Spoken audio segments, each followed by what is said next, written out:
You're listening to the Bring the Thunder podcast, a podcast by fans for fans. Yes, you are indeed, ladies and gentlemen. Welcome back to the Bring the Thunder podcast. I am your host, Joe DeBlasio. I'm here with Sap here tonight at Thunder Talk YT. Go check them out on all socials. OKC drops this one 108-105 in Phoenix tonight. Box score recap real quick. Shea goes for 25 on 8 of 22, 1 for 5 from deep, and a missed free throw in the clutch there. J-Dub, really good game out of J-Dub. Looked really good. 23, 4, and 7, 9 of 13. Made a 3, got 4 free throws, made them all. Chet, 18 and 9 with 3 blocks. Lou Dort, 13 points, 3 threes. AJ Mitchell, 13 points off the bench. For Phoenix, it was the three-point show. Devin Booker, 24, 6 and 9, a game-winning 3. Dylan Brooks, 22 points. Where is he? Jordan Goodwin, career high, 26 points, 8 of 13 from deep for Jordan Goodwin. Gentlemen, shitty game, terrible game for OKC. Had a 24-9 lead in the first quarter. Said, okay, we already won. And just like that, Phoenix was back in it. Then OKC would go up 10 and let them right back in it again. And then they took the lead in the late third quarter heading into the fourth. And that was really all she wrote. I mean, Devin Booker had to make that clutch 3. OKC made a couple buckets down the stretch. But it was Phoenix's game from the beginning. From the start of that run when they were down 24-9 and so on. After that, they shot 44 from the field goal percentage, 40% from deep on 43 shots. They made 17, and Jordan Goodwin made 8 of them. They got to the line 29 times, made 21 of them. Man, they out-rebounded OKC by 20, and we mentioned this in the pregame. They had 12 offensive rebounds to 2. That's where OKC loses this game. It's the free throw line and the offensive rebounds. Gentlemen, I'll swing it to you guys. What went wrong today, man? I'm going to get it out of the way. I'm not going to say it again. This is one of the worst officiated games I've ever seen. This was so ridiculously one-sided. It wasn't even funny. Devin Booker did what everyone seems to think Shea is, and he was just searching for contact the entire game. He was throwing up his arms like he had been shot. It was seriously some of the worst officiating I've ever seen, and that's why I knew that shot at the end was going to go to him, and it was going to go in because you just knew it was about time for that shot to come down. But like I said, I'm going to get this over with quick. They've found out how to stop this whole free throw narrative for OKC, and that's just not calling fouls for OKC anymore. The refs they're not calling them for us. They're just not. Joe, I know we mentioned it during the game, but it literally feels like they give a boost to other teams at times because they believe that that's what they need. So I'm not going to mention it again. I'm going to be done talking about free throws. It's the rebounding. We got murdered. We got killed. We could not – Hartenstein could not be more important to this team right now. We need him badly. We need him so badly. That's where it came from. And it didn't help that in the second half they pretty much couldn't miss.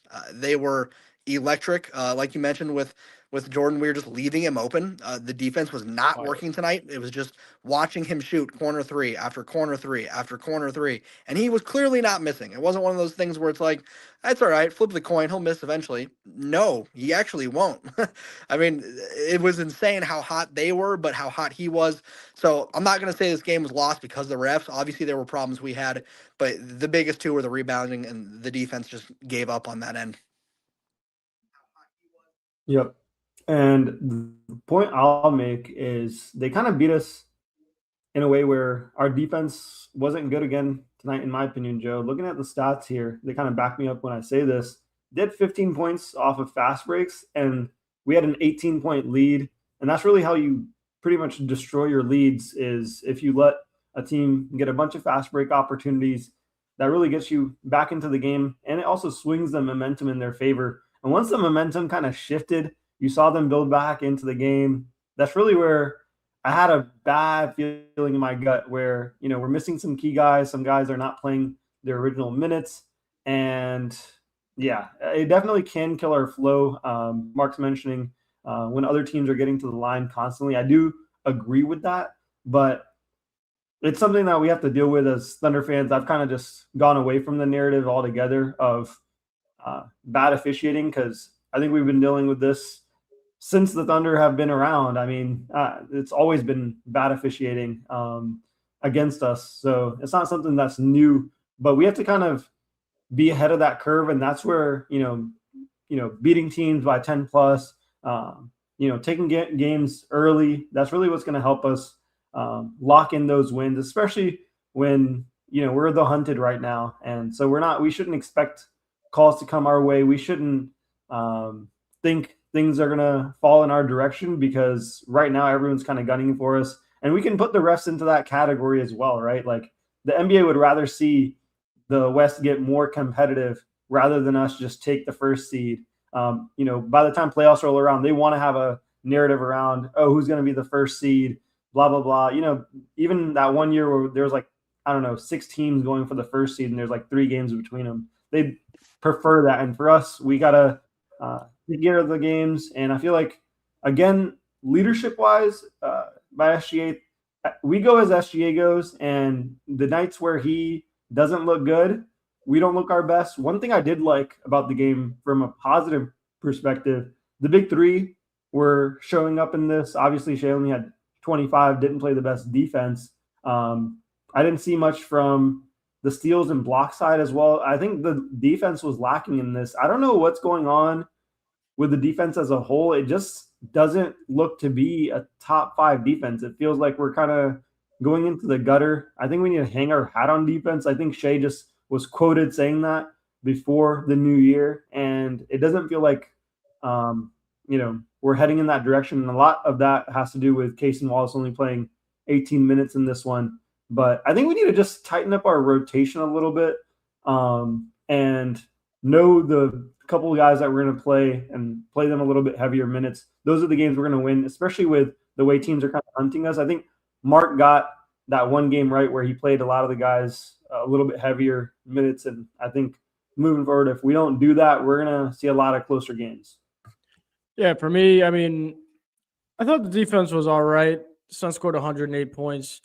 I think the game plan, it just sucked. All right, let the team at home who's hot shoot wide open 3 after wide open 3 after wide open 3, and don't adjust. Get it out of Booker's hands. If Jordan Goodwin's wide open, he made 7 threes in a row, just making sure he gets another one to knock down. They made 4 threes to close out the third quarter. It continued into the fourth, but they were all wide open. There was no adjustments. There was no in-game adjustments. There's no game plan. Well, maybe that was the game plan, to let them shoot threes, and it wasn't the right one. OKC could have easily won this game if SGA had any, game close to what he's used to playing. He had a terrible game tonight, 8 of 22 from the field. Missed a clutch free throw, I mentioned. Lazy on defense tonight. SGA I'm speaking about. I think he let down J-Dub and Chet. I think Chet had a very good game. I think J-Dub played his best game since he returned. He looked really confident, really smooth. His jumper looked good. This one falls on SGA and Coach Mark Daigneault. You cannot consistently let guys on opposing teams set career highs in threes, career highs in points every other night against mid teams. And the Suns are a good team, but even against the trash teams that we play, it's a career high from this guy. It's a career high from that guy. It's the game plan. And like I said in the finals, I mentioned this a few lives ago, we made people shoot the ball and they ended up just missing a few times. And we snuck out a 7-game series and won it. Same thing with Denver. They missed a few shots and we went on a quick run, and that was it for game 7 there. It gets to a point where, why don't you let Booker get his one-on-one with Lou Dort? Don't double Devin Booker when you have the best guards in the NBA defensively. Just stop doing it. You're leaving guys wide open to get right back into the game and get right back into the game. They did. 24-9 became a 6-point game in 25 seconds. Literally. We've talked about in the past as well. At this point, it's getting almost uncomfortable for me to watch, because it's just showing that Mark isn't having faith in our team. He doesn't trust, why are we not trusting, like you just said, Lou Dort to handle that matchup? Why do we think that everything has to be a trap? And even guys I trust Kaysen more than most people as well. Put Kaysen out there. Let him take care of it. The need to constantly double and just leave someone open and hope they don't hit their shots is ridiculous, because here's the truth. We're in the NBA. The worst shooters in the league, when they're wide open, their percentage is going to skyrocket because they're wide open. I mean, you see clips of Rudy Gobert in practice cashing threes. These guys are NBA players. They are incredibly talented, even if they average 2 points a game. They can have nights where they hit their threes. And when you leave a guy wide open, his percentage is going to go up a good 5-10% just because you're leaving him wide open. So why are we, like you just said, Joe, why are we not putting faith in our best on-ball defenders? Kaysen literally being one of the best, if not the best, statistically. Lou Dort for years has been one of the best on-ball defenders. We've also seen multiple times Devin Booker has struggled against Lou Dort many times. Lou Dort he just knows what to do in these scenarios. We have guys like AJ, who's also phenomenal. We've talked so many times about this team's elite on-ball defense. So why are we double teaming everything when from the first quarter they were skipping passes like none other? They were constantly firing passes across, skipping a pass, hitting the guy in the corner, but we just kept doing it. We just kept doubling. We just kept doubling. You're going to die by that sword 9 times out of 10. And that's what we're watching happen right now. And if that doesn't change, Joe, I am seriously concerned about what's going to happen in the playoffs, because if you just keep leaving that open three and keep hoping, it's like you just said, we got some fortunate breaks in the playoffs last year. Teams were missing shots when we needed them to. That is not going to happen every time. We watched it happen against the Spurs, just straight up outplayed us 3 times. But like, teams are going to start to figure this out. And tonight, another chip in the armor happened. Like it was another show of sit a guy in the corner and wait for them to not guard him, because that's what happened tonight. Yeah, for me, it's just lazy. I think it's lazy game planning. I think it's lazy by the players to think that they're just going to coast through these types of games. Like the Suns have been a good team. Yes, we blew them out by 85 points at home the last time we saw them, but they're a good team because they played us hard the game before that. And to come out like this, I mean, miserable. You let up 34 points in the fourth quarter. You let up 32 in the third quarter. The first half was great defensively. It's because they were actually guarding the 3-point line. And it's like everything got thrown out the window. It's a very upsetting loss for me personally, because it's just a game that they should have won. Absolutely. There was at no point where I was like I knew Phoenix was good. And on the pregame show, I said plus 9.5 is easy. They're going to play hard at home. But this was a game right away where you're like, oh, okay, so he's going to go in there, control the game, and they'll come out of there with a W. But you let a team stick around for too long and you don't guard wide open shots in the NBA, you're not going to win many of those games. And that's what happened tonight with OKC. You play with your food long enough and it's going to bite back. Like that is just simply what happened tonight. We wait too long. And honestly, it didn't take until probably 4 minutes left in the game where I was like, shit, we might actually lose this. Like, Yeah. I genuinely had faith that at some point we were going to turn it on. And J-Dub's fourth quarter was better than any of the full games that he's played since returning. In that fourth quarter, he was on one. That 3 he hit was disgusting. He was fully confident in that. My big question is, and pour one out for Jack here, he'll be thrilled. Where the hell is Aaron Wiggins? Why are we not giving Aaron Wiggins more minutes? He played very few minutes tonight. I can't pull it up right now because I'm on my phone, but 19. he should be closing out a game like I'm serious. I have so much faith in that man as a scorer to be closing out games like that. And as a defender, he is not some lousy defender. Aaron Wiggins deserves more minutes. I think Kaysen deserved more minutes. I don't know if that was more of an injury thing since he's coming off a potential injury or not, but this was a very poorly coached game. Like, that's where I'm leaning, is like, Shea did play rough, and I do wish he did better, but like, he still knocked down some big plays. Like, I'm not fully on him. I am fully on Mark. Like, I am genuinely angry at Mark Dagnall. I truly feel like he bombed this game for us. And it's like you said, Joe, the most annoying part is this was such a winnable game. I mean, it should have been over and again, like, there were so many factors that led to this loss, but in a game where Chet is playing so confidently, I mean, I couldn't have been happier with Chet's performance tonight.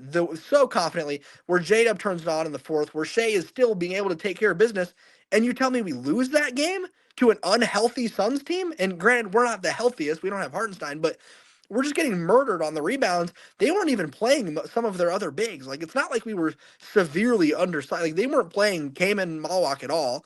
We just simply were getting beat by everybody on the boards. So I don't understand what's wrong with the game plan. I'm sick of watching threes drop. I'm sick of watching us play this lazy defense that, like you mentioned, Savir, this has never been our defense. We have been a top 5. We've been a number 1 defense. Last year, we were shattering defensive records. I'm not thrilled with anything I'm seeing on the defensive end right now, and it's concerning.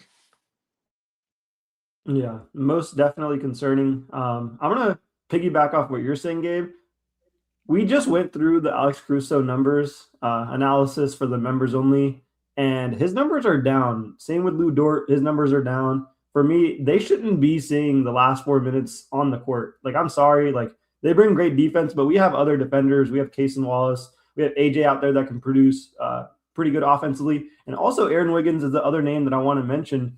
He should be out there, if anything, closing. When I saw Alex Caruso and it's a close game, I'm like, okay, I don't know where we're going in that direction when we need a little bit of offense. We're the ones down in this situation. We need as much floor spacing as we can humanly create, especially around a guy like SGA. So I was kind of confused by that. Like, I like AJ being in the closing lineup there. I know Lou Dort played a little bit of closing minutes, but I don't think Caruso or Dort deserve it at this point because their numbers haven't shown that for a good sample size now. And, the numbers back it up, and their play through an eye test perspective, they're just not playing at the same level. And I know they've been big guys in the playoffs and they won a championship for us, but it's the regular season. We need to win some games. It seems like we're kind of headed down a stretch like this. There's also teams closing in on us. We got like a little bit of a cushion on the Spurs. I know Jokic just went down, but other teams could easily start catching up with us. And I'm starting to have real fears. I don't even care about the wins record or if we win 68 games. I'm more concerned about the first seed right now because that could be huge when it comes to playoff time. And I know the closer teams push us, the more unhealthy we're going to get, more minutes we're going to have to play. It just, leads to these types of losses just have a huge, snowball effect on the team in terms of pressure. And you don't want to put pressure on SGA when he's played more than 2 consecutive seasons of lots of games. And that can put, pressure on the coach as well. And I feel like that's where just tighten your rotation, know who you're going to play, know who your better offensive players are, know what your advanced numbers look like. If you need an advanced analytic breakdown, hit us up. Like, seriously, at this point, we can tell you who you need to be having out there. I'm kind of confused by it, how they don't know who their best lineups are by the numbers. I mean, not just by the numbers, but it's been a year, couple months samples at this point. We know who's playing well and who's not. And to continue to stick those guys out there, fine. Stick them out there for 3 quarters. I don't want to see those guys any longer in the fourth quarter. It's just annoying at this point because every time the ball swings to them, I know it's not going in. Like, I don't care if they have the confidence, but if the ball's not falling in, the ball's not falling in, and it's not falling for them. Yeah, it's now a loss to Portland, who is possible that we see them in the first round if we remain the 1 seed and see them as an 8. It's 3 losses to the Spurs. It's a loss to Minnesota. It's a loss to the Phoenix Suns and a hard game against the Phoenix Suns and a hard game against the Portland Trailblazers earlier. These are all teams that it's possible that we'll be seeing in the playoffs, and more than likely we'll be seeing one of these teams, and we're letting them beat us. This is games where we aren't used to losing this way because last year we didn't have any of these games, right? We had a game like this against Minnesota at home, and that was about it. Like, we have consistently blown leads often this year. 15-point lead tonight, gone. NBA Cup game against the Spurs, 16-point lead, gone. Like, nothing happens because we go on these dry spells on the offensive side, and we just let these teams rain threes. Wherever they want, they're wide open, and sometimes we just get lazy. There was other blown leads that I didn't bring up, but this one and the Spurs one definitely come to mind. I believe we blew a lead to Minnesota in Minnesota too. Joe, I'm gonna say the word that you had right there. That's the key word. We're having lazy basketball. I hate calling out our guys at this point. I've been trying to avoid doing it because I'm like, okay, let's give them some grace. We've had some injuries, this, that, and the other. But now it's been a good 10-game sample size of where I'm just not seeing them. The guard's not getting rebounds. It's been a consistent thing. They're not putting the effort and energy that you need on defense to win games. I've been saying the word focus because I'm like, okay, that's a little bit more positive in a positive direction where these guys need to have a more focused mindset. And we have just not seen the level of focus, the determination, the will to win. This is not the Thunder that I'm used to. Like, I don't mind taking certain losses. These are really lazy losses. Like, we can look like a good team by the record, but we know what we're watching. And this is not the team we saw in the first 20 games. Like, we were better off when there was a bunch of guys hurt and we were hunting for wins. We're no longer hunting for wins. We're just getting hunted down. And I'm kind of getting annoyed by it. Like I rarely do, but stuff like this tends to start pissing me off, man. Yeah, I absolutely agree. Let's get to the super chat here. Shout out Matt Evel for the super chat. Appreciate it, man. He said, I think you guys just need to accept that this isn't a roster that can win when you can't shoot. Can I go first? Absolutely. Of course. So this roster, when it can't shoot, is so damn frustrating to watch. Like, Matt, if you join us when these types of losses happen in the playoffs, you see me, Gabe, and Savir picking grays out of our head, and we're like in our mid-20s, right? But I think that's a wrong comment. Not that it's a wrong comment, but I do disagree because OKC shot like hell all playoffs long, and they still came away with the championship. You are right in a sense because they should have won the championship much easier than they went through. But yeah, absolutely. When this team is not shooting well and they're leaving the other teams wide open in the corner and they're knocking down shots, that's the key to success against OKC. We saw it in Dallas 2 years ago when PJ Washington turned into prime Steph Curry, but maybe he didn't turn into prime Steph Curry. Maybe he was just wide open every time he shot the ball, and we're seeing that this year. But I mean, I'm not going to accept that this isn't a roster we can't win a championship with when we can't shoot because it happened last year in the playoffs. Right. But thanks Matt, for the super chat. yeah, thank you, man. I'm gonna kind of alter your comment here, Matt. You're not going to be able to easily win a roster win it with a roster that can't shoot. You can win. You absolutely can. We saw it happen. It's a lot easier to win when you're knocking down the open three. Like way easier. And one thing that this team has had like consistently since I can remember being a Thunder fan, even when we win, we make it difficult on ourselves. We don't just like we're dominant, but the losses are us. Half of it is us beating the piss out of ourselves. We're missing open shots. We're being lazy on. It's not like just straight up BTA. Like some of the Spurs games were. The Spurs games were rough. They had us figured out in some ways. But like tonight, half our issues are solved if we just have a couple guys who come in and knock down shots like Xavier was mentioning. If Wiggins is in at the end, there was no reason for him not to be closing this game. And we get another piece of evidence why AJ Mitchell absolutely has earned those minutes. He had a great game tonight. Like, again, I feel like we keep talking about AJ Mitchell. There's a reason he should be getting those minutes. He should be closing those games out. And if you're worried about Kaysen and his shooting, I get it. I do. What I saw tonight was him sub in and hit a ridiculously tough three in the corner and then go down and continue to play lockdown defense. Like, I would feel more confident in Kaysen being the man on Booker on that last shot.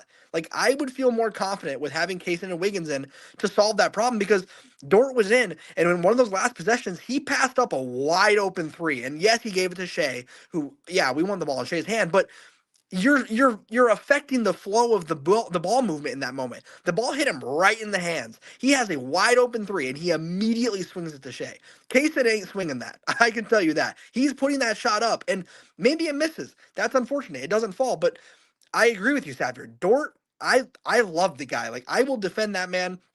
And you guys know my thoughts on Alex Caruso. I love that guy so much.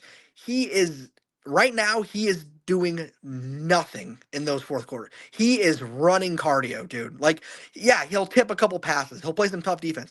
On the offensive end, he's either not shooting one time or he's shooting and he's airballing threes. He is airballing threes. I mean, this is when we first traded for him. Bulls fans were like warning me about the shooting, and I was like, what do you mean? He's a great shooter. Shit, like I'm seeing it. He's not efficient. He is not a good scorer. And frankly, the defense you get from Kaysen is just better. Like it is. Caruso is going to be really intelligent and he's going to be able to help draw up plays and draw up sets and read things. He can do that from the bench. He doesn't need to do that in the game. He can do that in different moments, and you can read what matchups need him. Like when we played, we won the Nuggets series because of him, and I will forever be grateful for everything he did. But there are matchups where you just simply don't need him in, and tonight was so obviously one of those matchups because if you go back and watch the replay, 85% of the fourth quarter was just sitting in the corner, just sitting there. That is, you're taking up space, you're just doing nothing. Like that is useless to us. So when you mentioned that we have to accept that we can't win if we can't shoot, you're partially right, but we can win. We've proven that we can win, but we're going to make it really hard on ourselves until we can find a team that can play consistent enough offense to knock down the three. And in the past, it was okay because we could rely on our defense. We can't do that right now. We cannot rely on our defense to make up for the lack of three-point shooting. If both the defense and the three-point shooting is going to be down, I'm really scared. Yeah, I'll touch the comment real quick. I mean, everything I said was right. Well, what I'll say for the comment, not to be a smart ass, I guess, but we win 4 out of 5 games every season, minimum 65. It feels like with this roster, I think moving forward. So it's not that we, can't win. I just think when there's a combination of the other teams shooting really well and we can't shoot as well, there's going to be some losses in there. And it's been a 1 out of 5 chance that teams will beat us in those cases. And that's just what we've seen in the regular season. I guess moving back towards the game here, man, it just feels like a tough one. We've beat the Suns 8 times in a row. We had a 4-game winning streak. It's just, honestly, this is one of those games that are signature losses. I think Joe and Gabe know this, where the other team just hits really tough shots after they've come back on a, I guess they just made a comeback against us, and Brooks and Booker hit the shots, and then they defended the 3-point line where they needed to.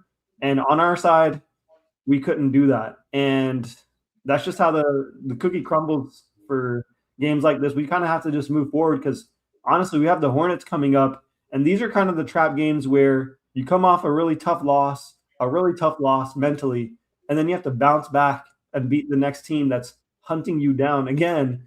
And we're going to see this all season long.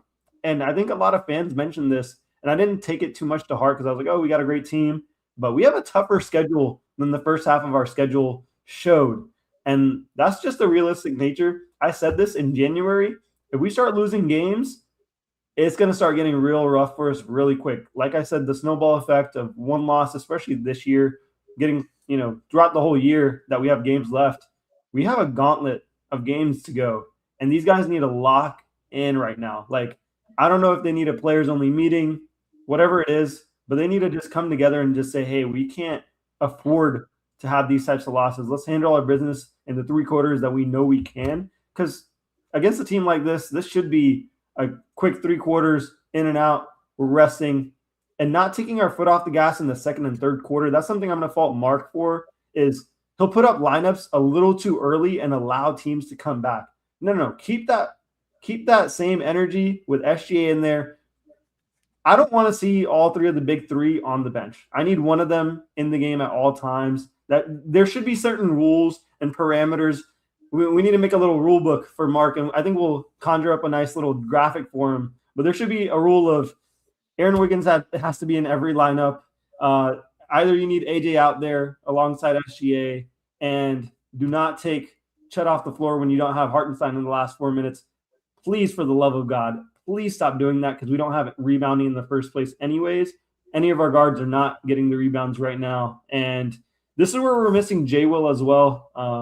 The injuries are kind of biting us in the butt, where we don't have that additional rebounding. And we saw what happened before Hartenstein, and this is kind of how it feels when you don't have elite rebounding and enough rest for a guy like Chet too. So, yeah, we need to find some energy. And one other thing about the rebounding, Aaron Wiggins in the limited 19 minutes, he actually picked up some of the most rebounds on the team. He had 4 rebounds, and he's up there with J-Dub and Dort, who played 27 minutes and 34 minutes. So I think just for the size, I mean, he's a 6'6" guy that can score and defend, and he does that all at, at a net positive or near net positive level.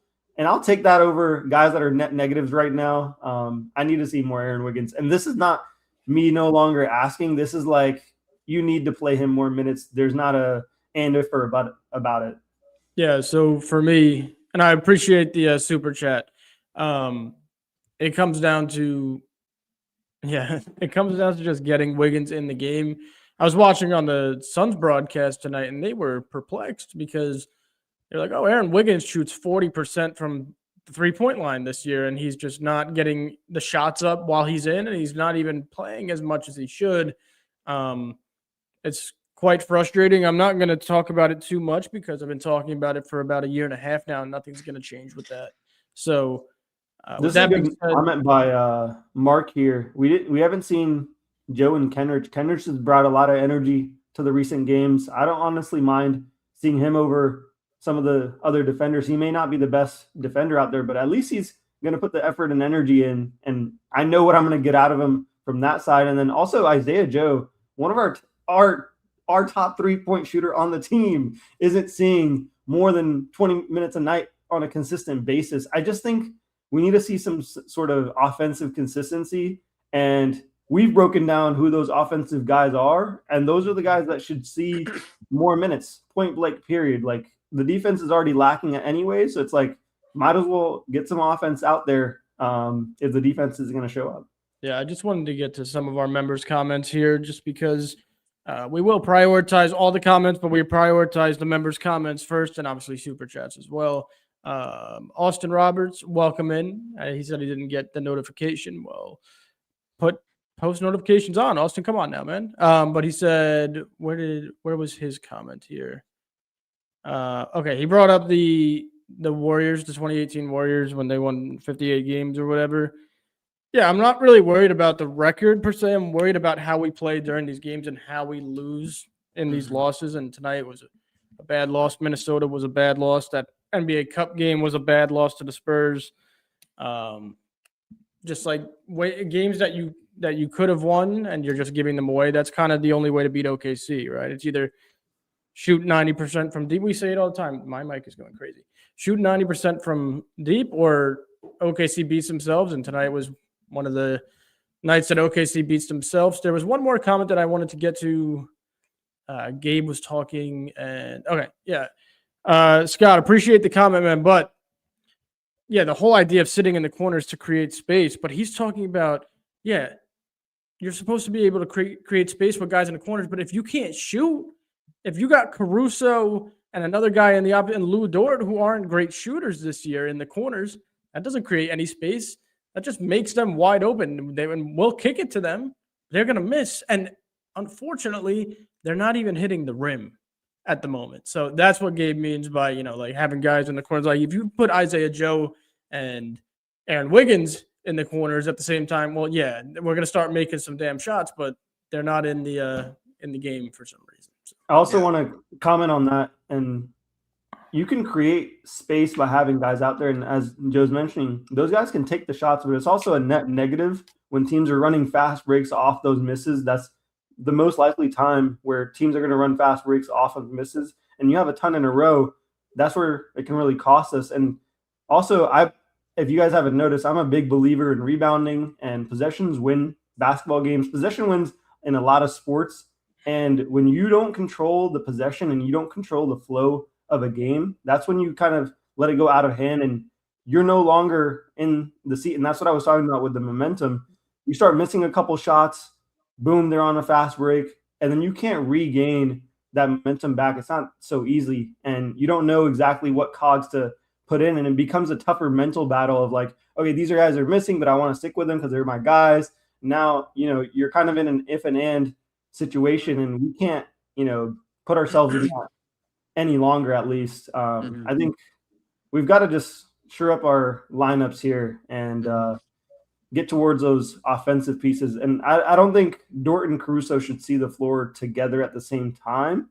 I don't think that should ever occur because that's actually negative gravity on the floor because, of course, Shea's going to get doubled, and they want those kickouts of those guys. I mean, all these teams are really well prepared, well coached. They know who's shooting well and who's not, and they know exactly who to leave open. And especially guys like Dylan Brooks, you can make fun of him all you want, but the guy's a smart basketball player. He's a great defender, and he's going to lead his team in the right direction. So you can't do it, man.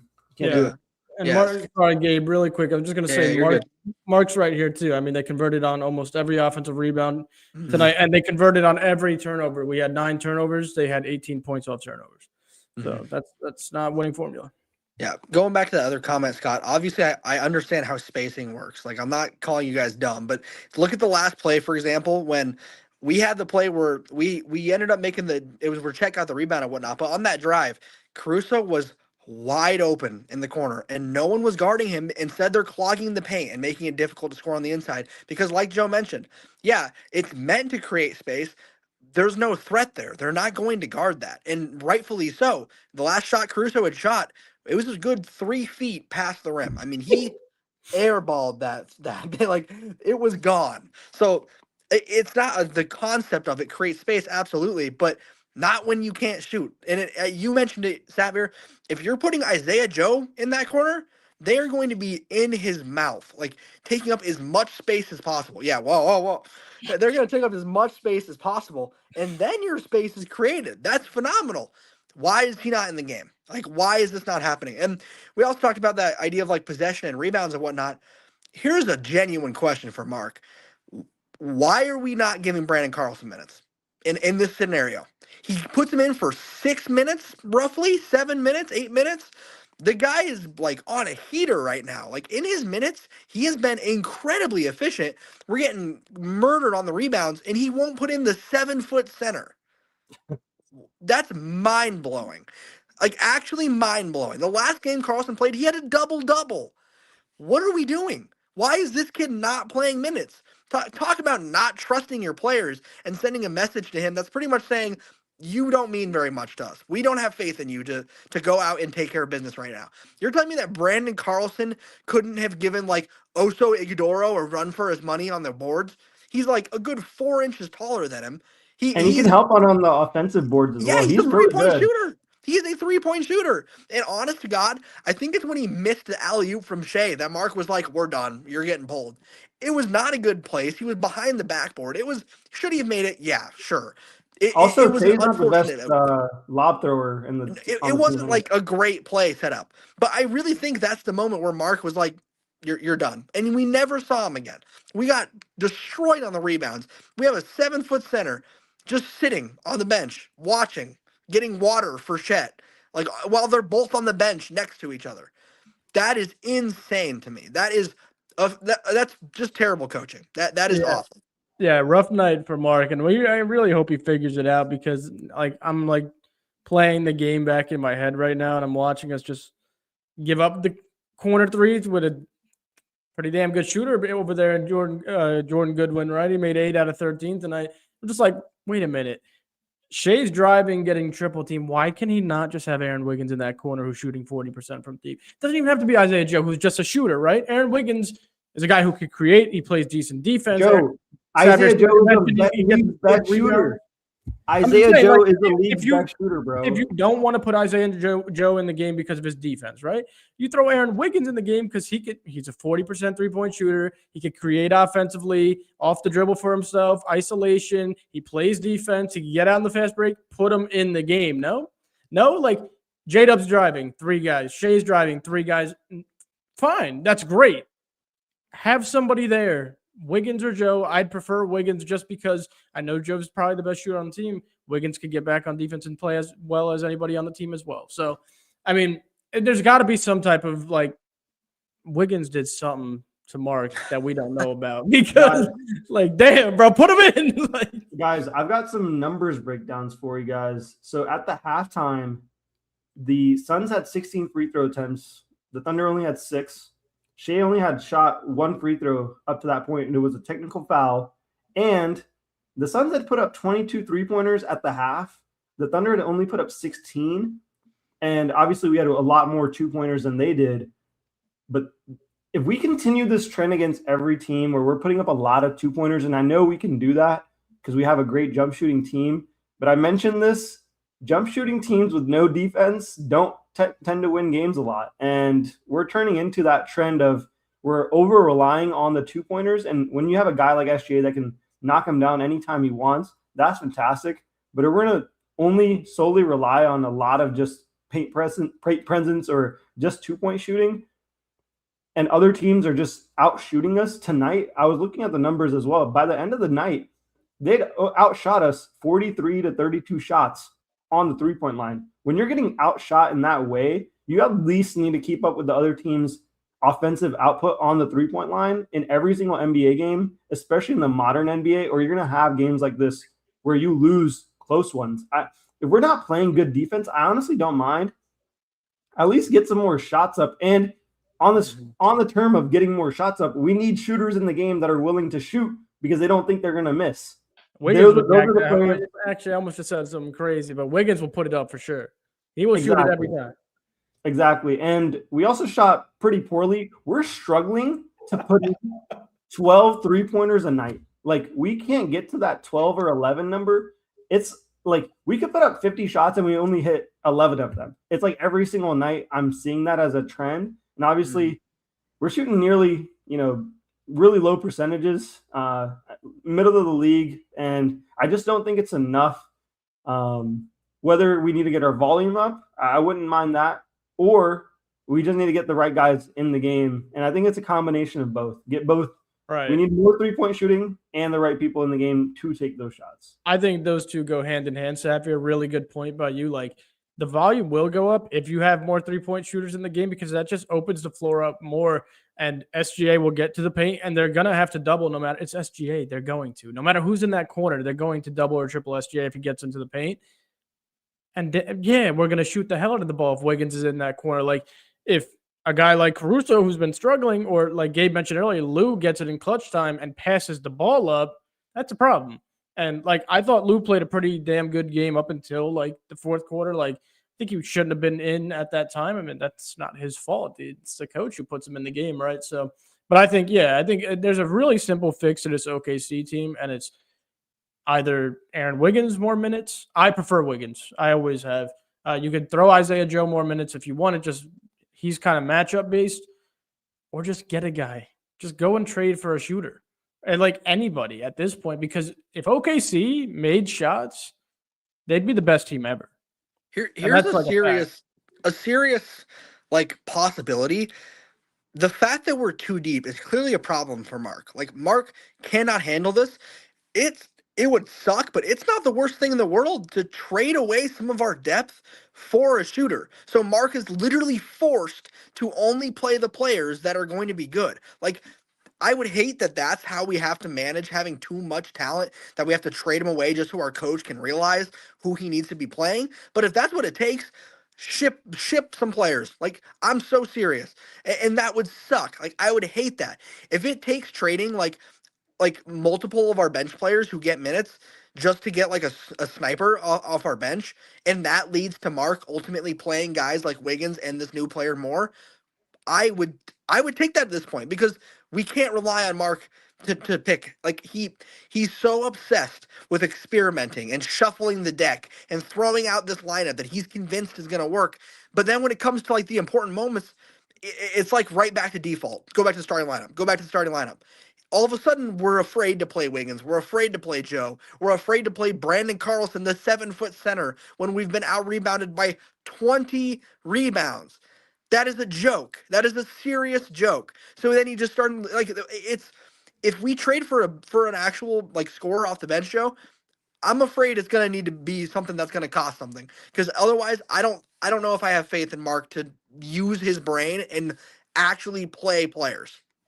I know Jack's watching right now, and I gotta mention it once, and I'll just stop because we are about 45 minutes in, and we'll wrap up soon. Cam Thomas, they're looking to move on from him in Brooklyn, man. He's a scorer. He can shoot the hell out of that ball. All we need him is for 1 year. We'll move him right over. Joe, get me Cam Thomas from Brooklyn, man. Joe, pleading for it. I've taken the jug of the punch and I have downed it. Do it. Go trade for Cam Thomas. I don't care. Go trade for somebody who can score off of the bench, please, because we need it. Because if the problem is going to be like you mentioned, Xavier, like, we need to have one of the big three in at all times. We've been saying this. This has been a thing we've been saying, and Mark's not doing it. So if he's not going to do it, we need a scorer alongside AJ who can run the offense. We need that, because if we don't get that, Mark's just going to look at Aaron Wiggins, put him in for 8 minutes, watch him miss a three, and be like, you're done, buddy. Like, that is seriously what he's doing right now. If we can have a guy like Cam Thomas to come off the bench and work alongside, like, some of our backups or work with AJ, I don't see any world where that doesn't succeed and where that doesn't work on creating more of an offensive drive. Like, if that's what needs to happen, then I'm sorry, do it, please. Like, Do it. get rid of. I don't even know who to say, but like, just start shipping players if that's what it takes. Like, and I would fall to my knees in pure sadness with the fact that we're losing players. But at the same time, like, if I start seeing Mark play the guys that he needs to be playing, and that's what it takes, it's over. Like, suddenly it's fixed. But until then, he's gonna play around with lineups that are just not right, and then when it matters, he's just gonna go back to what he thinks he knows, and it doesn't. It's not working. It's a problem. Last question from me to the both of you. Say it does, Mark does end up figuring it out, right? And he starts playing Aaron Wiggins a little bit more. The offense and the shooting itself, the volume itself just goes up and up and up. Are you going to be like, yeah, you're going to be hyped that it's happening, but are you going to be pissed off that it took him that long to do it? Yeah. in the most honest sense of it, yes, I am going to be pissed off, because at what point, and this is a hypothetical. I am not campaigning to fire Mark. I swear I'm not campaigning to fire Mark. But at what point do you sit back and think, could 80% of the coaches in the NBA have stepped into this and just you're right, Mark, I am pissed. But you start thinking, at what point could 80% of the coaches in the NBA have stepped into this role and understood who needs to play? No, I don't want to fire Mark. I'm not there yet. I'm not there. I don't want to fire Mark. But yes, Joe, if that happened, I would just kind of sit back and be like, it's clicking. It should have been clicking 3 months ago. Yeah, no, definitely. These comments are good. You guys are the best. Our members, shout out our members, man. You guys are the best. You make me laugh every time we're on here. I also want to, I'm looking at the numbers. Mark Dagnall's offensive lineup. I know I cut you off there, Joe, but I just saw something. I was trying to do some research here. I just had to ban a comment. I just banned a comment really quick. No worries. But I saw I was looking at this. Shea didn't see the fourth quarter until about 5 minutes left.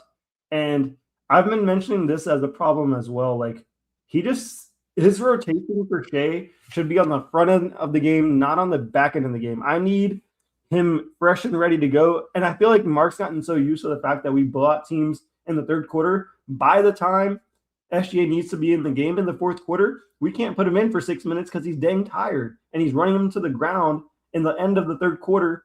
And if the game's close at all, then Shea's dead tired by the fourth, and you can't expect your star player to play at that same level when you're running him to the ground in those first, part of the game where you're trying to get that lead, and he's not able to get it, man. Yeah, no, I absolutely agree. Listen, we're about 50 minutes into the show. I want to shout out the members like I was before. And if you guys haven't checked out the memberships on the YouTube channel, go check them out right now. Our premium memberships on the YouTube channel, you see all the guys in the chat have the mark next to them, or they're green or they're blue, whatever they are. We provide probably I don't want to sound arrogant, but I think we provide the best members only content for our members on the YouTube channel. We come out with 2 videos weekly for you guys. There's also a chance for you guys to interact with us through the chat. We prioritize that. You guys can DM us and we'll answer on all socials. And there's a chance you guys can hop on the lives with us. Like, I believe one of our members, I'm not going to say his name because I don't know if he wants me to. He's going to be on the show soon, probably by the end of the week, if not next week. We're going to do a few segments with him. And you guys could also join us behind the scenes where we make our members videos and our weekly episodes and stuff like that. So just go check them out. And shout out to the members that have already joined. We have such a growing community and we're so grateful. With that being said, fellas, we're about 51 minutes in. Do we have anything else we want to talk about tonight? I think I've worn myself down. Yeah, I feel like we've hit every point that we need to. And it feels like we're saying the same thing every single game. Mm-hmm. And something's just got to change, whether it's a lineup change or a players meeting, or someone has to have a divine intervention with Mark and his,